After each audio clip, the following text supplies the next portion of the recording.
Hello everybody and welcome back to Devious Dungeon here on the channel. So this is actually the finale episode of this game.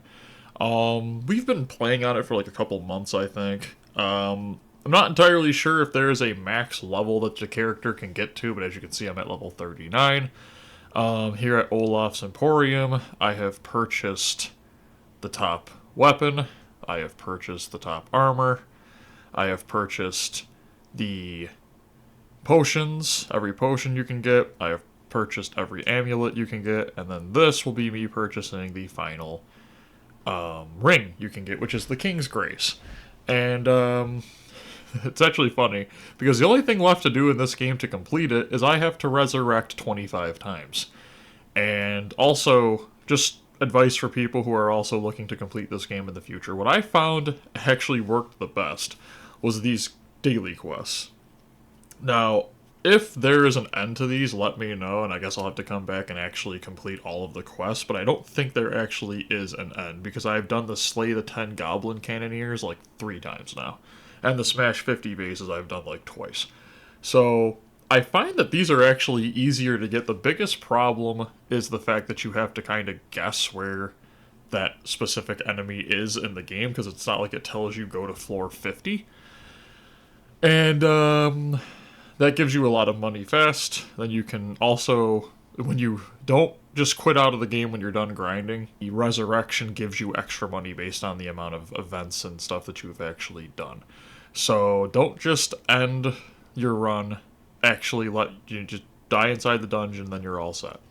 So, if you've been enjoying Devious Dungeon, let me know in the comments. Hit the like button and the subscribe button. I'm going to go to just an area that can just wipe us out very fast, and I'm just going to have to do this over and over again. This is not the best part of certain games, but probably should have honestly done this, what's the word I'm thinking of? Probably should have done this, like, earlier in the game when I didn't have 160 health. And I guess technically I could just equip the worst. I think I'll do that.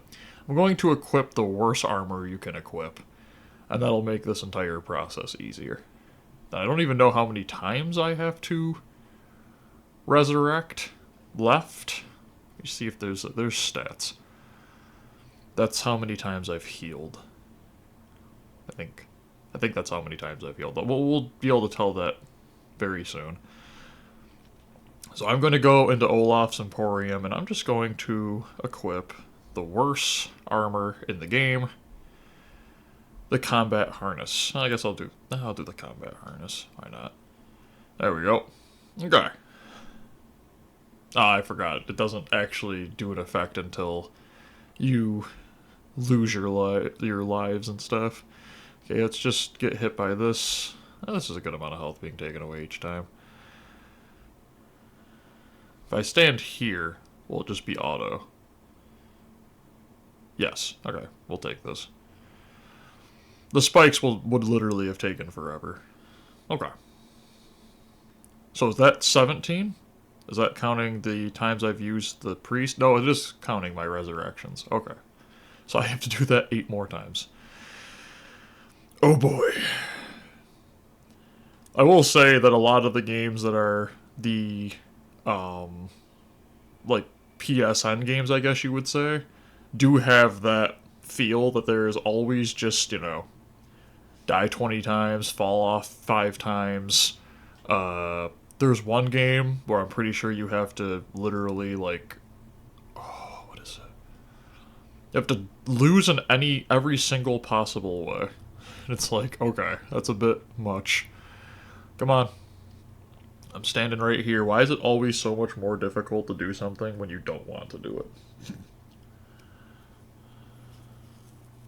Nice.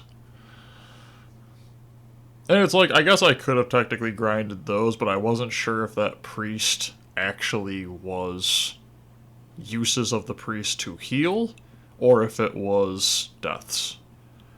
So, that's the reason I didn't. I'll just stand here. These guys are, yeah. So I think I've got like 5 more times. And I'll show you what I mean when I was saying that when you lose, or when you're about to be done grinding on the game, you really want to make sure that you resurrect.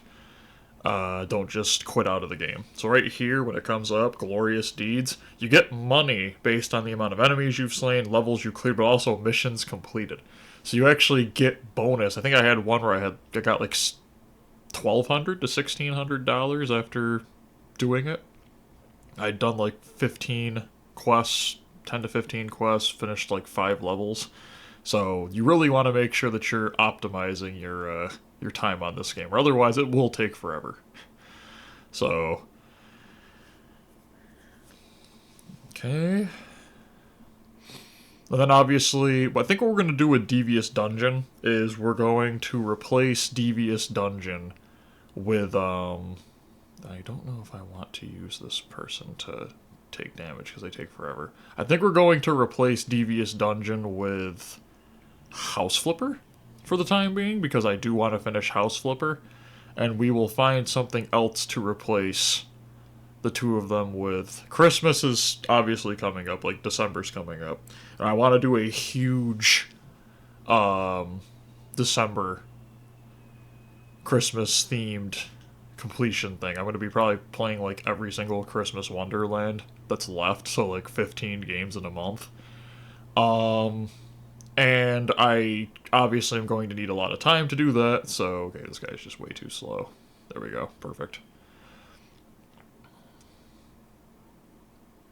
So I need to get this done. I also need to get House Flippers done. Also, the DLC for House Flippers is very expensive, so it might take me some time before I do all of the DLCs for House Flippers, but I will get the Platinum, and you will see the end credits of House Flipper. Just waiting for 10 damage per shot. It's just weird, they fire way slower when you actually need them to fire fast. There we go. Okay. And there's Determined. And there's the Platinum Trophy. So, this has been Devious Dungeon. Again, let me know if you want me to, if these quests have an ending or anything like that in the future in the comments section. I might come back to it if they do, but obviously let me know. In terms of my definition of completion, which for these newer games is getting every trophy and, maxing out this stuff, which we've done, by the way. I needed 100 keys, so that tells you how many more keys I needed to finish the actual grinding parts of the game. But yeah, let me know in the comments what you want me to do about this game. Hit the like button and the subscribe button while you're down there. At the same time, I also want to make sure that I give it a rating. This is a good game. It's probably about a 7, like 7.5 out of 8, or 7.5 out of 10. It's simple. It's good. It's got dungeon crawler aspects. It's got some like rogue, I guess, aspects. Not really rogue, but you know what I mean. You have to go back to the start of an area if you die before you get to the next checkpoint. Kind of, maybe more like, kind of reminds me of Crash Bandicoot in that respect, because the checkpoints sometimes seem very unfair. But in terms of a trophy guide, not too long. So it's not like it's crazy, 5 playthroughs or whatever, but yeah, so 7.5, probably closer to a 7 out of 10. Hope everybody enjoyed. Have a great day, everyone. Bye.